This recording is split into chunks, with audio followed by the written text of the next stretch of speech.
Hello students, how are you all? I hope you all are doing well. आज हम लोग पढ़ने वाले हैं यूज ऑफ V2। V2 का यूज, इसे आप पहले हो सकता है पढ़े हो पास्ट सिंपल। पास्ट सिंपल अगर आपने पढ़ा है तो ये वही है, पास्ट सिंपल ही है जिसे हम लोग यहाँ पे देखने वाले हैं। ठीक है, और जैसा कि आप जानते हैं यह टेंस का पार्ट है। टेंस का पास्ट फॉर्म, पास्ट में भी पास्ट हम लोग सिंपल देखने वाले हैं आज। लेकिन पहला चीज जो किसी के भी दिमाग में आएगा वो यह कि मैं यूज ऑफ V2 ही क्यों बोल रहा हूं। इसके पीछे कारण है कि इस टेंस में हम लोग का फोकस होता है वो वर्ब का सेकेंड फॉर्म पे होता है। कैसे, आइए देखते हैं कुछ वर्ब। पहले तो ये देख लो कि वर्ब टू होता क्या है। यहाँ पे कुछ एग्जाम्पल के लिए दिया हुआ, like played, went, put, cut, closed. ये V2 का कुछ एग्जाम्पल्स है। प्लेड प्ले का है, गो का वेंट होता है, ये पुट V1 भी यही है, V2 भी यही है, कट का V1 यही होता है, V2 यही होता है, क्लोज्ड क्लोज का V2 है। ठीक, तो ये सारा का सारा V2 आपके पास यहाँ पे दिया हुआ है और इन्हीं तरह के वर्बों का हम लोग का इस्तेमाल करने सीखना है। ठीक है, तो आइए इसको स्टार्ट करते हैं। आप यहाँ एक देख पा रहे होंगे कुछ सिचुएशन जैसा दिया हुआ है, कुछ ड्राइंग बना हुआ है। ठीक है, और इन सिचुएशंस को समझ करके हम लोग सीख पाएंगे कि इसका एक्चुअली किस कॉन्टेक्स्ट में यूज किया जाता है। ठीक है, अब देखो है क्या कि ये घर है, इस घर से कोई एक लड़का निकलता है। ठीक है, वो जैसे ही थोड़ा दूर जाता है तो देखता है कि यहाँ पे कोई मैच चल रहा है। वो क्या करता है, वहीं पे बेंच पे बैठता है आराम से और इस मैच को देखने लग जाता है। ठीक, देखता है हल्का ब्लूइश टाइप का जर्सी है, फिर रेड जर्सी में कुछ प्लेयर्स हैं। ये देखता है कि दोनों टीम आपस में खेल रही है और लास्ट तक ये वहीं बैठकर देखता है और इसे पता चलता है कि रेड ड्रेस में जो लोग खेल रहे थे वो लोग जीत गए और जो ब्लू ड्रेस वाले थे वो हार गए। ये कंक्लूजन इसे पता चल गया। ध्यान क्या रखना है वह यह है कि इस व्यक्ति को ये जो इवेंट हो रहा है, जो ये फुटबॉल का मैच हो रहा है, उस फुटबॉल मैच का रिजल्ट इसको पता था। ठीक, अब ये मैच खत्म हुआ, इसके बाद ये उठता है, यहाँ से जाता है और थोड़ा देर जाने के बाद इसे अपना कोई फ्रेंड वगैरह मिलता है। तो अब अगर ये पूछे कि क्या हो रहा था मैदान में, क्या हुआ, या उसके बारे में अगर कुछ जानकारी वो लेना चाहे तो वो ये बोल सकता है जैसे दे प्लेड वेल। वेल क्या किए, अच्छा खेले। खेलने का काम क्या खत्म हो चुका है, खत्म हो चुका है, इसलिए ये प्लेड बोल पा रहा है।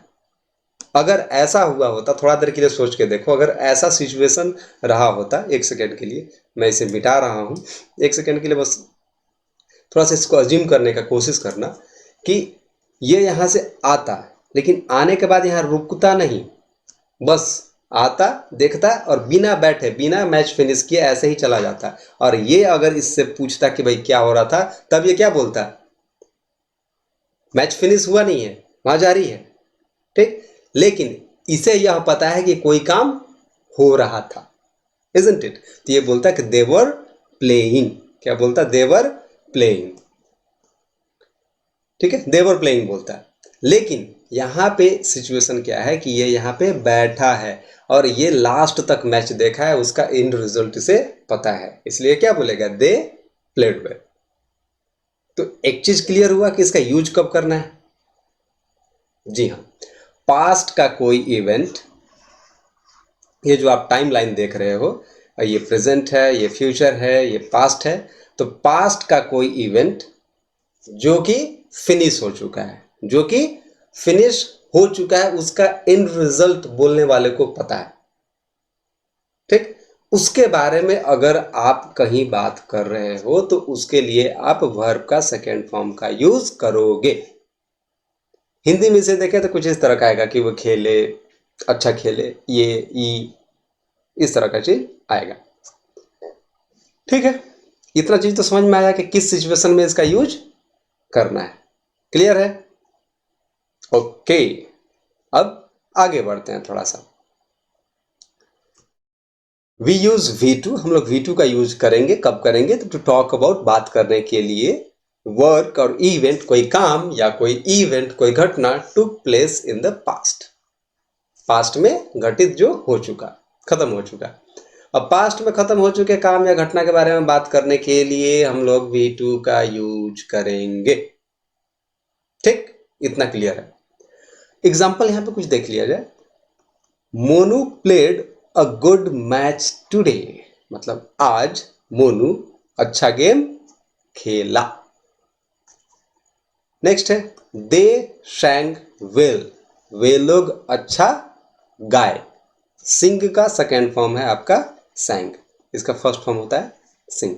तो यहाँ पे कॉमन चीज जो आप नोटिस कर पा रहे होंगे वो यह है कि अगर आपको इस टेंस का सेंटेंस बनाना है तो आपको फोकस करना होगा पहला क्या, सब्जेक्ट, उसके बाद वर्ब का सेकेंड फॉर्म, उसके बाद ऑब्जेक्ट। इसका अगर फॉर्मुलेट करने का कोशिश करें इस टेंस को, दैट इज प्रेजेंट सिंपल, तो उसके लिए हम लोग यूज करेंगे subject V2 and then object. इतना चीजें क्लियर है? ओके, नेक्स्ट देखते हैं, आगे बढ़ते हैं हम लोग। अब हम लोग देखेंगे कि इसका निगेटिव कैसे बनाया जाए, कैसे बनाया जा सकता है, उस पर हम लोग बात अब करेंगे। ठीक है, negative, make negative of Monu played a good match today और दे सैंग वेल। इसका निगेटिव बनाने का कोशिश आप कीजिए। कैसे बना सकते हैं? यस, यू आर राइट, आप लोग सही हैं कि बनाने के लिए नोट तो भाई लाना पड़ेगा, नोट को तो लाना पड़ेगा ही, बिना नोट का निगेटिव बनना है ही नहीं। लेकिन इस नॉट के लिए जो जरूरत पड़ता है वह है हेल्पिंग वर्ब का। किस चीज का जरूरत पड़ेगा? हेल्पिंग वर्ब का। अब दिमाग में ये क्वेश्चन आएगा कि अब हेल्पिंग वर्ब क्या है? जैसा कि पहले मैंने बताया है, अब दोबारा से एक बार फिर से मैं बता देता हूं कि पास्ट के लिए आपका helping verb was, were, had, did, ये सब है। प्रेजेंट के लिए इज, एम, आर होता है, ठीक है, डू, डज भी होता है। तो इनमें से कोई ना कोई एक आएगा। अब क्वेश्चन यह है कि कौन सा आएगा, क्वेश्चन यह है कि कौन सा आएगा। ठीक, तो आप एक चीज को अगर आप फोकस कर रहे होंगे, अगर ध्यान दिए होंगे, तो आप यहाँ पे देख सकते हैं कि कोई भी हेल्पिंग वर्ब इसके पॉजिटिव सेंटेंस में लगा हुआ नहीं है। अगर हम बोलते हैं दे सैंग वेल, यहाँ पे कोई भी हेल्पिंग वर्ब नहीं है, वाज, वर, डिड, ये सब कुछ भी यहाँ पे आया नहीं। ठीक, तो एक चीज का आप ध्यान रखिएगा, जब कभी भी अगर हेल्पिंग वर्ब दिया हुआ नहीं हो तो वहां पे जो हेल्पिंग वर्ब आता है वो डू का अलग अलग फॉर्म आता है। अब हम लोग बात कर रहे हैं यहाँ पे V2 का, किसका बात कर रहे हैं हम लोग? V2 का। तो यहाँ पे जो आएगा वो डू का वर्ब सेकेंड फॉर्म आएगा, दैट इज डिड। और जैसा कि प्रेजेंट का सिंपल जब हम लोग पढ़ रहे थे तो मैंने बताया था कि प्रेजेंट सिंपल में जहां पे हेल्पिंग वर्ब नहीं होता है वहां पे डू का ही कौन सा फॉर्म, डू या डज, वर्ब का फर्स्ट फॉर्म और वर्ब का फिफ्थ फॉर्म प्रेजेंट सिंपल में इसका यूज होता है। वैसे ही पास्ट सिंपल में हम लोग यहाँ पे यूज करेंगे डिड का। तो जहां पे अगर हेल्पिंग वर्ब न दिया हो तो वहां पे हम लोग क्या करते हैं कि डू को हेल्पिंग वर्ब के जैसा ट्रीट करेंगे। और यहाँ पे डू का चूंकि V2 होता है डिड, इसलिए यहाँ पे हेल्पिंग वर्ब आएगा डिड। क्लियर है? देख लो, वी यूज डिड, डिड का यूज करेंगे V2 ऑफ डू, डू का जो V2 है as helping verb, helping verb के जैसा। We have to put main verb of the sentence, और सेंटेंस का जो मेन वर्ब है आपका उसको इसके बेस फॉर्म में ही रखेंगे। मोस्ट इंपॉर्टेंट थिंग यहाँ पे ये आ जाता है कि इसका बेस फॉर्म में ही रहेगा। नेगेटिव बनाने के लिए हेल्पिंग वर्ब के रूप में डिड का यूज करते हैं और आने वाला मेन वर्ब भी वर्ब के रूप में रहना चाहिए। अब ये कैसे होगा? अब देखो, जैसे यहाँ पे दिया दे सैंग वेल, इसका अगर हमें निगेटिव बनाना है तो क्या बोलेंगे? दे, फिर लाएंगे डिड, उसके बाद नॉट। अब जो सैंग हमारा V2 है इसको चेंज कर देंगे V1 में और लिखेंगे सिंग, और लगा देंगे लास्ट में well. They did not Singh well, Monu did not play अगर इस सेंटेंस का बनाना होगा तो डिड नॉट प्ले, ना कि डिड नॉट प्लेड। और ऐसा इसलिए हो रहा है कि एक बार डिड जो आपका यहाँ पे आया, डिड जो ये यूज हुआ, ये V2 वन टाइम यूज हो चुका है। और एक बार जब V2 का यूज हो जाए तो बार बार हमें करने का जरूरत नहीं है। इस वजह से जैसे ही आपका डिड का यूज हुआ, जो आने वाला सेंटेंस में जो भी मेन वर्ब होगा उसको उसके बेस फॉर्म में यूज करेंगे। क्लियर है? ओके, देखिए जैसा कि मैं बता रहा था, Monu did not play, V1 यहां पे यूज हुआ, ये रहा आपका V2। Play good match today, आज अच्छा मैच नहीं खेला। दे डिड, डिड आपका V2 है। नॉट सिंग, ये आपका V1 है। Well, they did not Singh well. अब इसको अगर फॉर्मुलेट करने का कोशिश करें, फॉर्मूला में चेंज करने का कोशिश करें, तो हम लोग बोल सकते हैं सब्जेक्ट, उसके बाद डिड, उसके बाद नॉट, उसके बाद वर्ब का first form and then object. Clear है?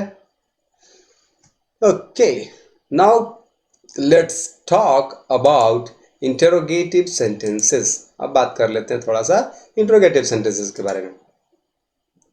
अब ये क्या है?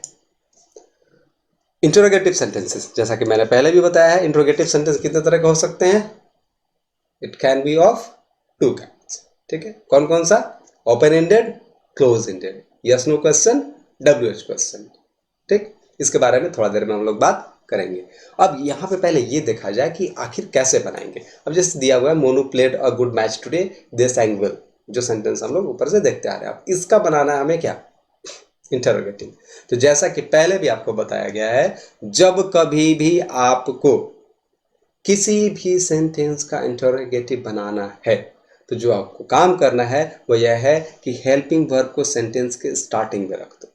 हेल्पिंग वर्ब को सेंटेंस के स्टार्टिंग में रख दो। तो यहाँ पे तो कोई हेल्पिंग वर्ब है नहीं, तो पहले हम लोगों ने क्या लिया था? डिड को हेल्पिंग वर्ब के रूप में यूज किया था। जब नेगेटिव करते तो यहाँ भी क्या आएगा? डिड ही आएगा। तो हम लोग क्या करेंगे? वी यूज डिड, हम लोग डिड का यूज करेंगे V2 of do as helping verb at the beginning of the sentence. Sentence के बिगिनिंग में इसको पुट करेंगे। ठीक, और क्या करना है? We have to put verb of the sentence in its base form, that means V1। और जो मेन वर्ब सेंटेंस का है, सेंटेंस का जो मेन वर्ब है, उसको V1 में ही रखेंगे। जैसा कि नेगेटिव में मैंने बताया था कि जैसे ही V2 का वन टाइम यूज हो गया, डिड वहां पे आ गया as V2, we don't need to use V2 again. दोबारा से V2 का यूज करने का जरूरत नहीं है। तो अगर इस सेंटेंस का हमें इंट्रोगेटिव बनाना हो तो क्या क्या बोल सकते हैं? डिड दे सिंग, SING सिंग, और ये टी आपका स्मॉल हो जाएगा। डिड दे सिंग वेल, फिर आ जाएगा क्वेश्चन मार्क। क्लियर है? समझ तो आ रहा है? चलो ठीक, आगे बढ़ते हैं। इसका एग्जाम्पल देख लीजिए।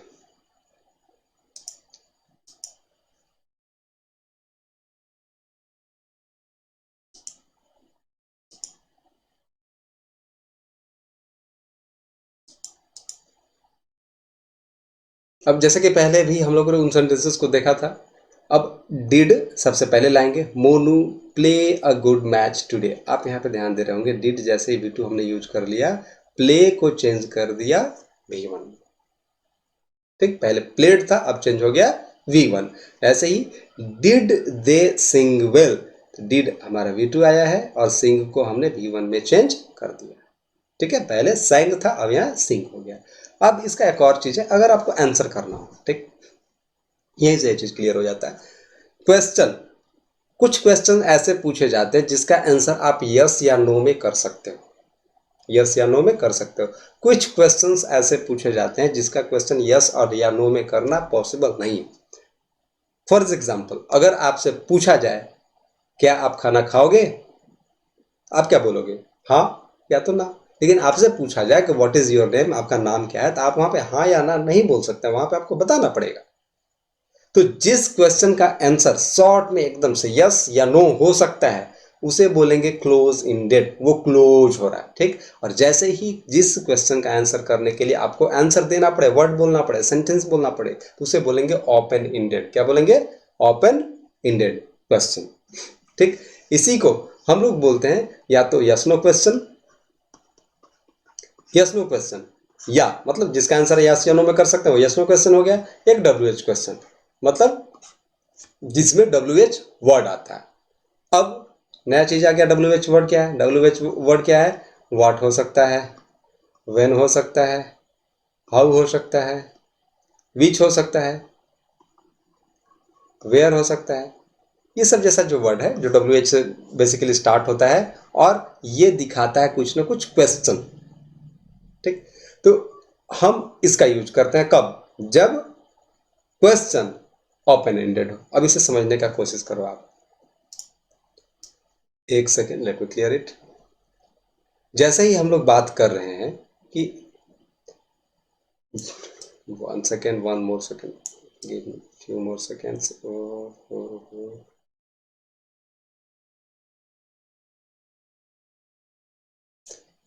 ओके, अगर हम लोग इन सेंटेंसेस को देखें, जैसे did Monu play a good match today, इसे देख सुन करके आपको क्या लग रहा है?